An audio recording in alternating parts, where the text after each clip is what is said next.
out ang all-white at mala-Titanic na barkong ito na MV Last Voyage sa Manila North Cemetery.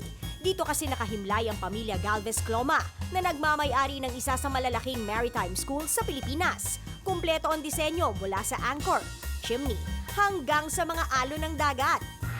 Wala namang makukuhan tubig sa mga fire hydrant na ito na bahagi rin ng mga puntod na pambumbero lang sa Manila North Cemetery. Itinayo ito ng Firemen's Relief Association of Manila noong 1912 pa. At hindi lang mga Pinoy na bumberong nakahimlay dito, kundi pati mga Amerikano. Binigyang pugay din dito ang mga bumberong minasakar ng mga Hapon noong World War II. Dito sa Rosario, Cavite, ready for occupancy na ang mga puntod ng mga ikatlo o ng mga ikatlong lahi tulad ng mga Becky at Tomboy. 72 makukulay na nichong nag-aantay sa mga bading at Leslie. Baby pink para sa mga Becky. At kulay green, yellow, pink at purple naman para sa mga tibo.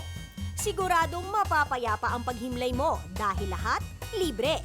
Mula burol hanggang libing, pati lapida, pari at banda na maghahatid sa iyong paglalagakat. Kaya naman happy-happy ang isa sa mga ginintoang ikatlo sa Rosario. Malaking bagay ang ibinigay ng local government para mawala na yung aming mga iniisip sa future at yung aming mga maiiwan, magkakaroon na rin ng peace of mind. Kasi nga meron na nakalaan sa amin. Bahagi raw ng pagiging LGBT-friendly ng Rosario ang espesyal na libingan para sa mga Becky at Tomboy. Alam naman natin na ganoon sila, respetado at hanggang sa huling sandali ay iniayos natin, ihanda natin yung kanilang final resting place para sa kanila. Umaaksyon, Laila Chagadora, News 5. Be sure to come back. News 5 everywhere. Copyright 2015.